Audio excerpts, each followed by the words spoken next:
So let's not forget the man who suggested that Colin Kaepernick should kneel during the anthem was an Army Ranger.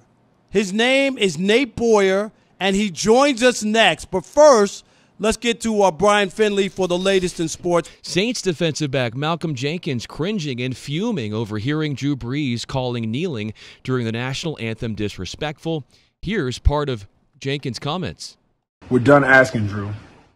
And people who share your sentiments, who express those and push them throughout the world, the airways, are the problem. And it's unfortunate because I considered you a friend. I looked up to you. You're somebody who I had a great deal of respect for. But sometimes you should shut the up. LeBron James also berating Brees' views, tweeting in part, quote, "Wow, man, is it still surprising at this point? Sure isn't.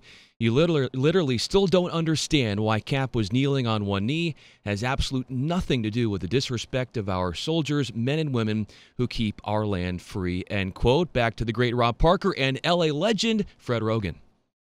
All right, it is The Odd Couple, Fox Sports Radio. Rob Parker, Fred Roggin in for Chris Broussard, and we've got former NFL player and Green Beret Nate Boyer coming up right now on the Discover Card Celebrity Hotline. So get your free credit scorecard today, even if you're not a Discover customer. It includes your FICO credit score, and checking your scorecard won't hurt your credit. Learn more at discover.com/credit scorecard. Limitations apply. Nate, welcome to The Odd Couple. Thank you. Appreciate you having me on. Yes. And Nate, it's great to have you on, considering where we are in the country and what's going on. And Nate, first I just want you to respond to the Drew Brees comments. He's got a lot of pushback. People just feel like, it's the same smokescreen narrative about the flag and about kneeling. What did you think of his comments? Well, Drew Brees is a good guy. Drew Brees is a good person. Drew Brees has done a lot for the community, a lot for the city of New Orleans. He's great respect for the military and has a great respect for for his teammates, as far as I know, right? That being said, in this time, especially as a white man, we're coming to a point where, more and more, and now more than ever, we really need to just listen, And when somebody asks us a question like that, and is maybe hoping or exciting to get a sound, expecting to get a sound bite or something to be able to use and put out on the airwaves and elicit responses and continue to divide us like the media often does, no offense, that was an opportunity to maybe go another way with it. But, it's the way he feels. I respect his feelings on that, and I understand there's a lot of people that I serve with in the military that feel the same way. But, it also hurt a lot of people. It also upset a lot of people. And it seemed a bit tone deaf to a lot of people, considering everything that's going on this week, especially. And to me, at the end of the day, the protesting during the national anthem, during that song, during that time, was always about how much of a response we would get. People would get seeing that happen at that moment. Less about the song itself, not about the military, because for me, I get it. I stand with pride every time I hear that song, man, and I feel the same way that Drew was talking about. I feel those same things, but not everybody feels that. Not everybody feels that, and it's not their responsibility to just feel that because, we were in the military and we fought for this country, so everybody needs to feel that same type of respect. If they don't feel like they count the same way, I would never want somebody standing, putting their hand on their heart, saluting the flag out of obligation. That's not the kind of country I want to live in. That's not what I fought for. I want people to feel the same way that I do. And if they don't, we got to fight until they do. Nate Boyer is with us, Rob Parker and Fred Roggin for Chris Broussard today on The Odd Couple on Fox Sports Radio. Nate, but here's the problem, and I think you just summed it up. Things become so confused and convoluted when people don't stay on point. I mean, this is a major issue this country is dealing with right now, and there's no unseeing what was seen. And this is a time for people to be aware. And even a comment like Drew Brees made, perhaps by pointing that out, he becomes more aware. Because, Nate, that's been the problem. People just aren't aware. They have not walked in someone else's shoes. Yeah, no, I mean, you're absolutely right. You know, a lot of things that are said, and even a lot of, honestly, even a lot of the, and I'm one of these people that, you know, I posted a black screen on my social media yesterday, and I know Drew did too, and I know a lot of people did.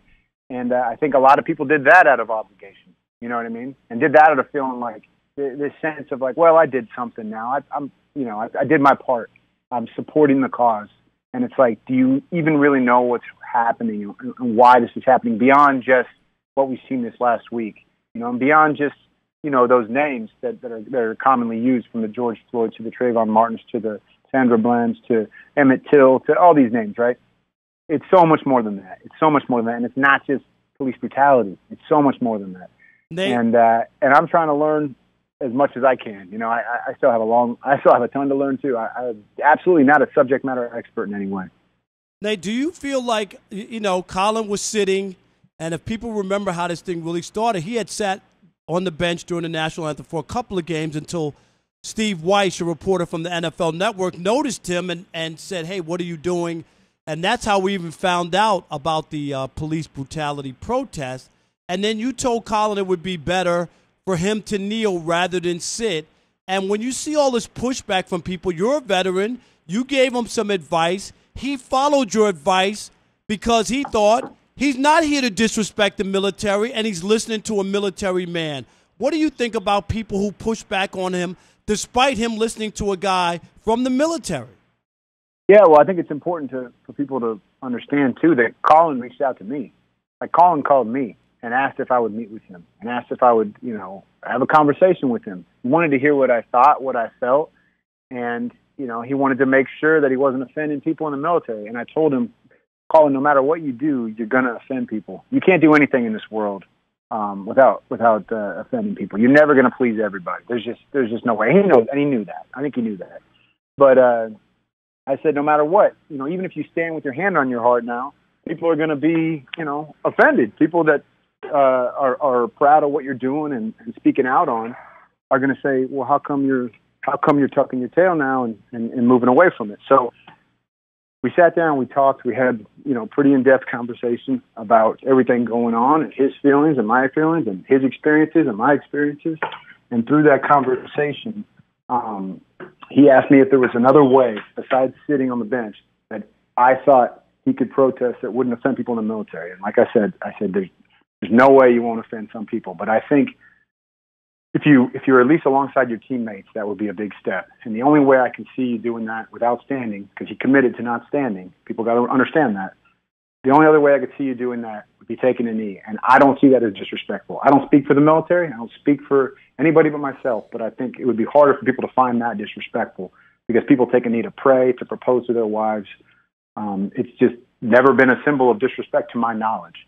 And he agreed. And he said that would be more powerful. And that's when he did that very same night on the field in San Diego.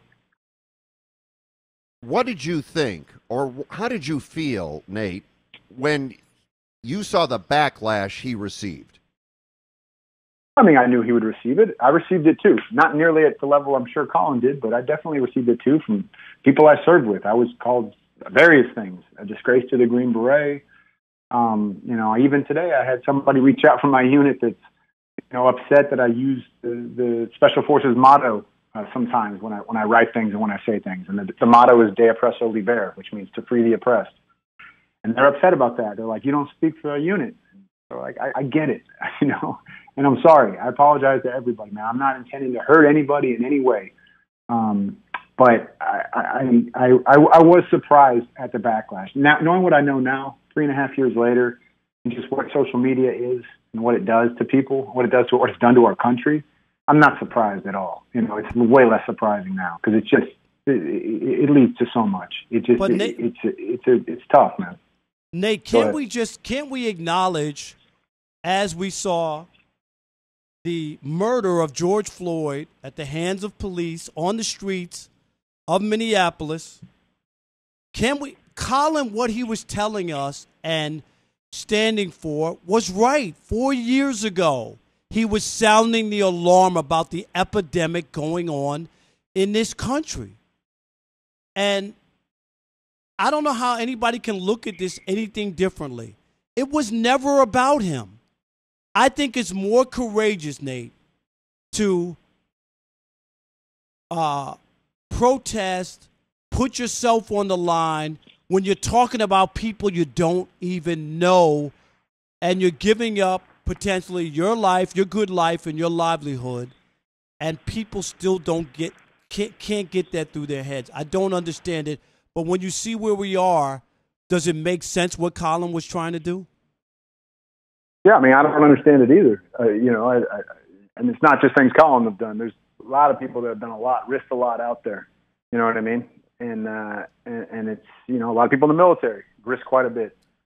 So, I get it, trust me. But there's just certain people that are just, I guess are just going to never understand, or you just got to keep trying. That's all I see it, man. All you can do is keep trying, keep fighting. It's not, it's not simple to create great change. It is not easy. It takes time, and we have a lot ingrained in our country that needs to change. It needs to move forward.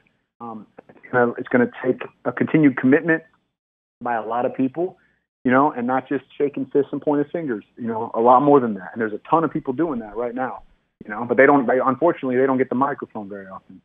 And that's all we can do is continue to move forward, continue to galvanize. People are changing. It might take longer than people hope, but there's a good population of people that are listening that weren't listening before. Hey, Nate Boyer, our guest on The Odd Couple, thank you so much. Appreciate your insight, your knowledge, everything. Thanks for your service to the country, and we'll talk to you down the road. Thank you, Nate. Appreciate it, sir. Nate. Thank you. Yes. Appreciate you guys. All right.